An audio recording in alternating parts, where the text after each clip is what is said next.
देखिए students, last lecture के अंदर हमने देखा था रिफ्रैक्शन पढ़ा था अभी, ठीक है। अभी आज हमारे पास में न्यू लेक्चर है, यानी कि जिसके अंदर हम क्या पढ़ेंगे, real depth and apparent depth के बीच में एक रिलेशन पढ़ेंगे। कि देखा होगा आपने कि अगर आप क्या कर देते हैं कि मान लो एक ग्लास के अंदर आपने लिक्विड फिल किया और आपने उसके अंदर पेंसिल क्या कर दी, सिंक कर दी, डुबो दिया आपने, तो आप क्या देखते हैं उस पेंसिल की जो पोजीशन है वो आपको क्या है, एक्चुअल में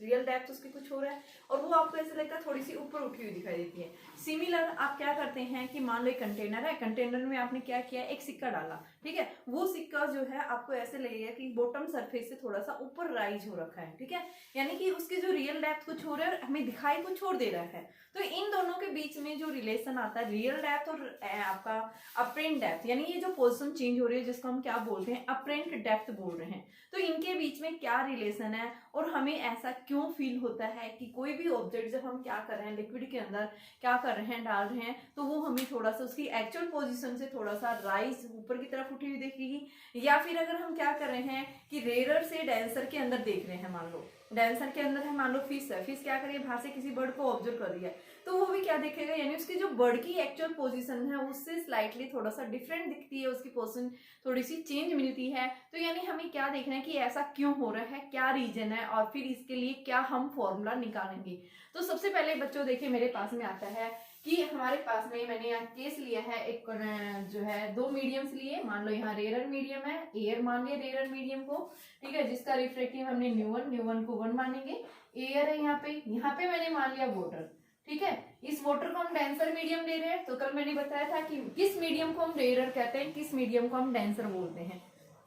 रेयर मीडियम यानी कि जहाँ पे लाइट की स्पीड मैक्सिमम होती है, एंड डेंसर मीडियम वो होता है जहाँ पे लाइट की स्पीड क्या हो जाती है, कम हो जाती है। तो ये क्या करेगा, water acts as a denser medium and air acts as a rare medium, ठीक है। यहाँ इस रेयर मीडियम में रिफ्रैक्टिव इंडेक्स हमने क्या ले रखा है, न्यू वन की वैल्यू एयर के लिए क्या होती है, 1 होती है। कल मैंने बताई थी ये बात कि एयर के लिए मैक्सिमम रिफ्रैक्टिव इंडेक्स यानी 1 के आसपास, यानी कि मैक्सिमम स्पीड होती है, तो एयर के लिए हमेशा 1 रहता है। डेंसर मीडियम में ये वाटर ले रखा है, वाटर का रिफ्रैक्टिव इंडेक्स मैंने न्यू2 और न्यू2 को मैंने न्यू ले रखा है। तो अब देखिए यहाँ पे आपने क्या डाला, एक कॉइन डाला। इस कॉइन की एक्चुअल पोजीशन ये है, इस सरफेस है, ये क्या है, एक सरफेस। सरफेस क्या होता है, यानी एक इंटरफेस है जो दो मीडियम्स को क्या कर रहा है, ये सेपरेट कर रहा है बेटा, ठीक है। इनके बीच में हम डिफरेंस बता रहे हैं कि इससे ऊपर कौन सा रेयर मीडियम है और इससे जस्ट जो है वो कौन सा मीडियम है, आपका डेंसर मीडियम है। तो हमने क्या किया, डेंसर मीडियम में एक ऑब्जेक्ट डाला, यानी मान लो सिक्का है, कॉइन है, आपने डाल दिए नीचे बॉटम सरफेस के ऊपर, बट इसकी पोजीशन हमें ओ पॉइंट से ना दिख करके हम जब बाहर से ऑब्जर्व कर रहे हैं, बाहर मान लो ये क्या है, कोई भी एक ऑब्जर्वर है, ठीक है। ये जब ऑब्जर्व कर रहा है तो इसकी जो पोजीशन है वो आपको कहाँ दिखाई दे रही है, इससे आई पॉइंट के ऊपर दिखाई दे रही है। ये क्या है, जो आई से जब ये बी से आई, इसको ए पॉइंट ले लो, इसको हम बी ले रहे हैं, तो ये ए से आई जो डिस्टेंस आ रही है ये क्या है, इसकी अपरेंट, यानी कि ऑब्जेक्ट एक्चुअल में तो यहाँ था लेकिन हमें दिखाई कहाँ दे रहा है, इस आई पॉइंट के ऊपर उसकी इमेज बन रही है उस ऑब्जेक्ट की, ठीक है। तो इस सरफेस से ए से आई जो होगा ये क्या देगा बेटा, उसकी अपरेंट पोजीशन दे रहा है, ठीक है। तो इसको हम क्या बोल रहे हैं कि ऐसा क्यों होता है, सबसे पहले तो ऐसा क्या बताएंगे, due to the refraction of light, कि रिफ्रैक्शन हो रहा है लाइट का, और लाइट के रिफ्रैक्शन के कारण यानी कोई भी ऑब्जेक्ट क्या हो रहा है, उसकी एक्चुअल पोजीशन से वो स्लाइटली या तो ऊपर की तरफ या थोड़ा सा नीचे की तरफ क्या हो जाता है, शिफ्ट हो जाती है उसकी पोजीशन, ठीक है। तो उसको हम क्या बोलते हैं, यानी कि रिफ्रैक्शन के कारण ऐसा हो रहा है। फर्स्ट फिनोमेना आप क्या बताएंगे, ड्यू टू द रिफ्रैक्शन, ठीक है। अब सेकंड, इसके लिए क्या मैथमेटिकल आप फॉर्मूला निकालेंगे, तो देखो बेटा ये ऑब्जेक्ट है, बाहर से ऑब्जर्वर ऑब्जर्व कर रहा है, ठीक है। रे ऑफ लाइट कहाँ से जाएगी, सोर्स से, तो ये सोर्स है, यहाँ से रे ऑफ लाइट ऐसे गई, जिस सोर्स से लाइट बाहर निकल रही है उस मीडियम का रिफ्रैक्टिव इंडेक्स हम हमेशा क्या लेते हैं, न्यू2, यानी जिस सोर्स से लाइट बाहर जा रही है उसको हम क्या लेंगे, न्यू2, और जिसके अंदर जा रही है ये उसके लिए रिफ्रैक्टिव इंडेक्स न्यू1। तो सबसे पहले रे ऑफ लाइट यहाँ से नॉर्मली गई, बिना डेविएट हुई रे ऑफ लाइट क्या हो जाती है, सीधी निकल जाती है। आई और आर क्या होगा, जब भी कोई रे ऑफ लाइट अगर क्या हो रही है, नॉर्मली जा रही है, तो बेटा उस केस में हम क्या बताते हैं कि आई और आर क्या होगा, उस केस में 0, एंगल आई एंगल आर क्या होगा, 0। सेकेंड केस, जब रे ऑफ लाइट क्या आ रही है, किसी एंगल से जा रही है, मान लो इस तरह से रे क्या होगी है, जा रही है, ठीक है। तो यहाँ क्या बनेगा, नॉर्मल बनेगा, नॉर्मल के साथ क्या बनाएगा, कुछ एंगल बनाएगा, मान लो नॉर्मल के साथ एंगल आई बनाया, तो यहाँ जो एंगल लिया है वही एंगल यहाँ लेगा, ठीक है। अब डेंसर से रेयर में जा रही है, तो बेटा डेंसर से जब रेयर में कोई भी रे ऑफ लाइट जाती है तो हमेशा नॉर्मल से अवे बैंड हो जाती है, यानी रे ऑफ लाइट इस तरफ क्या हो जाएगी, रिफ्रैक्ट हो जाएगी। तो ये हमारी क्या है, रिफ्रैक्टेड रे, यानी नॉर्मल से अवे बैंड होगी है। तो बेटा ये अब ऑब्जर्वर जब ऑब्जर्व कर रहा है तो ये लाइट हमें यहाँ ना दिख करके कहाँ, ये ऑब्जेक्ट कहाँ दिखेगा, इस रिफ्रैक्टेड रे को आप सीधा मिला दो तो ये पॉइंट यहाँ मिलता है, तो ये क्या देगा, उसकी इमेज देगा। यानी इस ऑब्जेक्ट ओ की जो इमेज बनेगी वो कहाँ बनेगी, इस आई पॉइंट के ऊपर। तो ए से ओ क्या थी, उसकी एक्चुअल डिस्टेंस, ए से आई जो है क्या है, उसकी अपरेंट पोजिशन। ठीक है, तो अब हमें क्या करना है, यहाँ पे देखो एंगल आर बना रहे हैं, एंगल आर बना रहा है। ठीक है, तो वही एंगल ये भी क्या हो गया, नॉर्मल हो गया, पैरेलल रेज है, तो इसके साथ में ये एंगल क्या बनाएगा, आर बनाएगा ये। ठीक है, तो अब हम क्या लेंगे, ट्राइंगल्स लेंगे यहाँ पे हम। तो सबसे पहले मैं स्नेल्स लॉ लगा रही हूँ at point B, at point B by using Snell's law. तो हमारे पास स्नेल्स लॉ क्या आएगा, देखो mu two sine i is equal to mu one sine of r. Medium यहाँ डेंसर था, आई है ये, और यहाँ पे साइन आर, तो ये क्या आ गया बेटा आपके पास में, sine i upon sine r is equal to mu one by mu two. या आप ये भी बता सकते हैं कि हमारे पास में देखो जो रेज ऑफ लाइट है ये कैसी है, पैराक्सियल, यानी जब ऑब्जर्वर ऑब्जर्व कर रहा है तो ये जो रे ऑफ लाइट ऑब्जेक्ट से निकल रही है ये रेज कैसी है, पैराक्सियल रेज है। ठीक है, और रेज कैसी होने की वजह से, पैराक्सियल रेज होने की वजह से यहाँ पे हम क्या लिखेंगे, रेज आर पैराक्सियल। पैराक्सियल का मतलब क्या होता है, जैसे मान लो ये आपके पास में एक लेंस है, यहाँ प्रिंसिपल एक्सिस इसमें से पास हो रही है, कोई भी रे ऑफ लाइट अगर प्रिंसिपल एक्सिस के क्लोज है, कोई भी रे ऑफ लाइट अगर प्रिंसिपल एक्सिस के क्लोज यानी यहां से पास होके जा रही है, कुछ रे ऑफ लाइट दूर से आ रही है, तो ये जो दूर वाली लाइट होती है इनको हम क्या बोलते हैं, मार्जिनल रेज। और जो ray of light principal axis के क्लोज है इनको हम बोलेंगे पैराएक्सियल रेज। और पैराएक्सियल रेज जो है ये क्या बनाती है, एंगल सबटेंड करेंगे कैसा, स्मॉल, क्योंकि ये रेज क्या है, प्रिंसिपल एक्सिस के क्लोज है। प्रिंसिपल एक्सिस के क्लोज होने की वजह से जो एंगल सबटेंड होंगे यहाँ पे वो कैसा होगा बेटा, स्मॉल। तो यहाँ पे हम लिखेंगे I and R are small angles. तो हम क्या लेंगे, एंगल आई, साइन आई को क्या लेंगे अप्रोक्सीमेट, साइन आई को हम क्या लेंगे बेटा, अप्रोक्सीमेट आई के इक्वल लेंगे।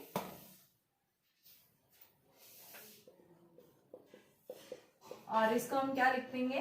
Ten I, similar sine R approximate R, इसको हम tan are.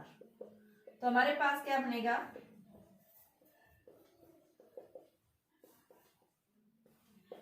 Ten R mu two tan I, देखिए क्या बनेगा, टेन आई निकालिए यहां से, आपके पास triangle A O B, A O B के अंदर टेन आई क्या बनेगा, परपेंडिकुलर अपॉन में बेस। तो परपेंडिकुलर क्या है बेटा एक्स, बेस क्या है डी, यहाँ न्यू वन है, टेन आर इसके अंदर ए आई बी के अंदर, तो एक्स वाई डी डैश, तो ये एक्स से एक्स कैंसिल, और ये क्या बन गया, mu two by mu one is equal to D by D dash. ये फॉर्मूला आ गया, ये रियल डेप्थ, ये apparent depth, mu two by mu one. तो हम क्या फॉर्मूला बताएंगे, जब भी कोई रे ऑफ लाइट एक मीडियम से दूसरे मीडियम में जा रही है तो आपके पास में फॉर्मूला बनेगा, यानी कि रियल डेप्थ अपॉन में अपरेंट डेप्थ। ये फॉर्मूला आपने याद रखना है। ठीक है, सेकंड आता है इसी के अंदर नॉर्मल शिफ्ट। क्या होता है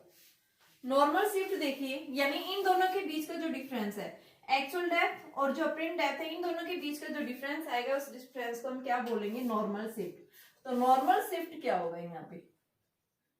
normal shift is equal to real depth minus apparent depth. अगर मैं क्या करूं यहां से, इस एओ को कॉमन ले लूं, one minus A I by AO, और ये क्या था बेटा आपके पास में, ये डी क्या है, new two by mu one, D real depth है, रियल डेप्थ यानी कि इसको हम क्या लिख सकते हैं एओ, और इसको हम क्या लिख सकते हैं ए आई। ठीक है, तो यहां से देखिए न्यू टू इस मीडियम के अंदर वाटर है, वाटर के लिए रिफ्रैक्टिव इंडेक्स न्यू, और एयर के लिए न्यू वन क्या है 1, तो ये हमारे पास में जो फॉर्मूला बनेगा क्या बनेगा, mu by 1 is equal to AO upon में AI, ये फॉर्मूला बनेगा। मैं इसका जस्ट उल्टा देखो, AI अपॉन में AO है तो ये 1 बाई न्यू हो जाएगा, तो ये क्या आ गया AO इंटू में 1 माइनस 1 बाई न्यू। AO क्या है यहाँ से इसकी पोर्शन, तो ये हमारे पास में यानी A से O क्या है, ये इसकी जो है थिकनेस, जैसे स्लैब है तो स्लैब की थिकनेस, वरना इसकी रियल लेंथ, तो ये क्या कहलाता है नॉर्मल शिफ्ट। तो ये दो फॉर्मूले आपने याद रखने हैं नॉर्मल शिफ्ट के लिए, क्या फॉर्मूला आपका बनता है, ठीक है। जब भी कोई रे ऑफ लाइट अगर रेयरर से डेंसर या डेंसर से रेयरर में जा रही है तो उसके लिए आपके पास में नॉर्मल शिफ्ट के लिए क्या फॉर्मूला बनेगा, तो बेटा एक तो फॉर्मूला आपने ये याद रखना है, दूसरा फॉर्मूला वो याद रखना है, ठीक है। अभी मैं इनके न्यूमेरिकल्स करवा रही हूँ, देखिए न्यूमेरिकल्स किस टाइप से पूछते हैं।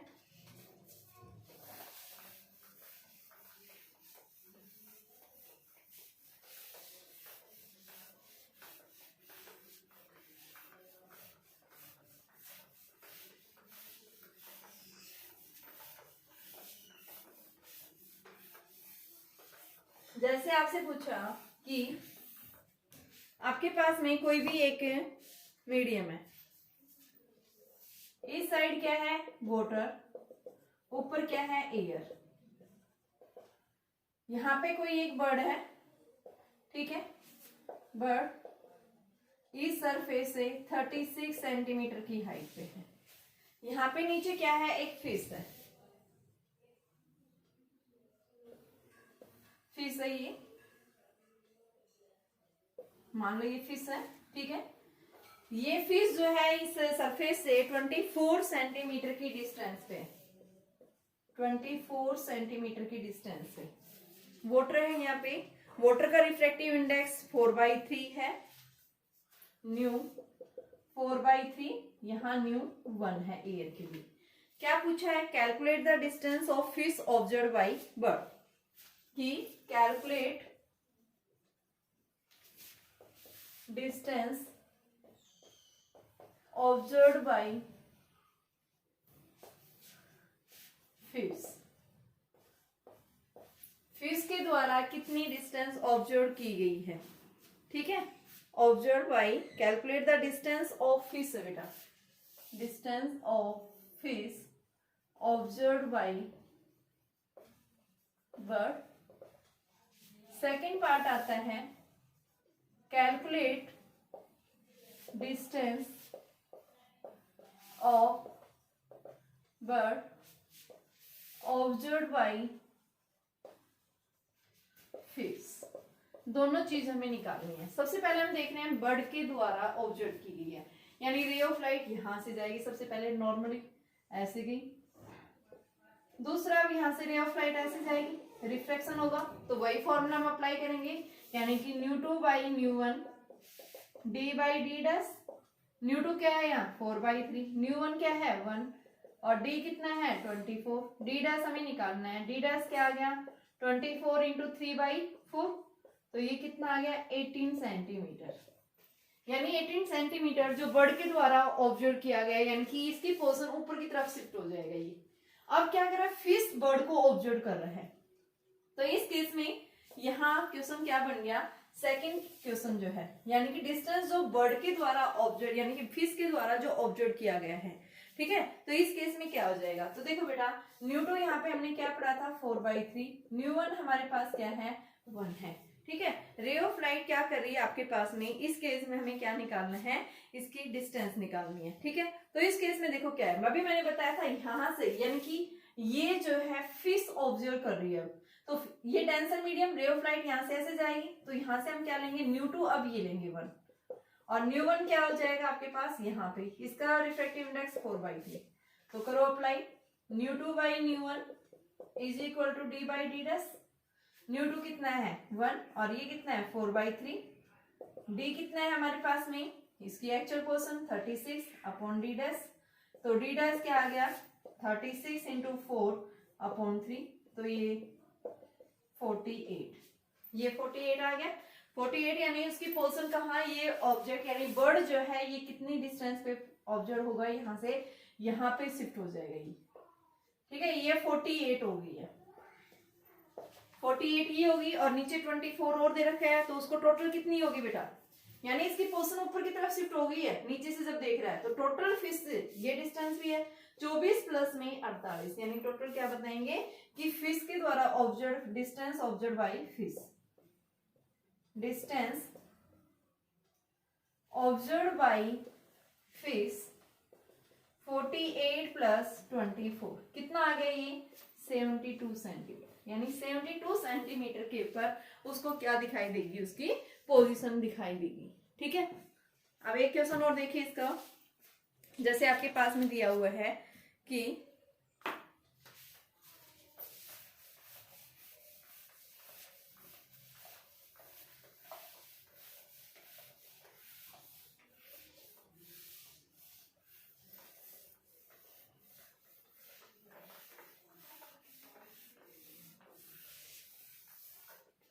देखिए बेटा, यहां से क्वेश्चन दे रखा है आपके पास में कि एक सरफेस है, ठीक है, एक सरफेस आपके पास में, इस सरफेस से जो रे ऑफ लाइट जो है, दो सरफेसेस है, first surface and second surface, first plane surface second plane surface, यहां इस साइड जो है ऑब्जर्वर ऑब्जर्व कर रहा है,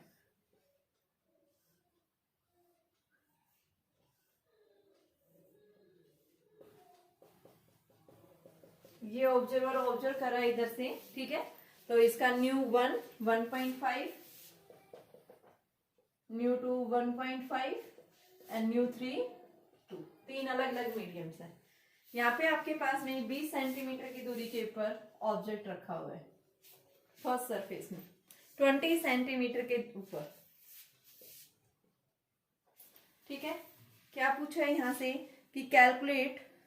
यानी कि आपको क्या निकालनी है, अपरेंट डेप्थ फ्रॉम द आई, इसकी जो अपरेंट डेप्थ बनेगी वो आपको बतानी है, ठीक है। जहां पे आपके पास में इन दोनों मीडियम्स के बीच की डिस्टेंस दे रखी है 30, यहां से आई से 20 सेंटीमीटर। सबसे पहले हम यहाँ से देखेंगे फर्स्ट सरफेस से आपके पास में क्या वो बनेगा, तो यहाँ से हमारे पास में ν2 by ν1 is equal to d by D dash apply करेंगे। फर्स्ट सरफेस से जब रे ऑफ लाइट क्या करिए जा रही है, तो ν2 आपके पास में, यानी कि हम क्या लेंगे, ये मीडियम ν2 होगा, ये क्या होगा ν1 लेंगे, तो ये 1 बाई 1.5, डी कितना है 20, डी डैश निकालना है, तो डी डैश हमारे पास में क्या आ गया 20 गुना में 1.5, पॉइंट को और पटाएंगे 10, तो ये 30 सेंटीमीटर, यानी फर्स्ट सरफेस से 30, 20 तो ये 10 ये, तो यहाँ पे आपके पास में इमेज बनी, ये क्या है उसकी इमेज।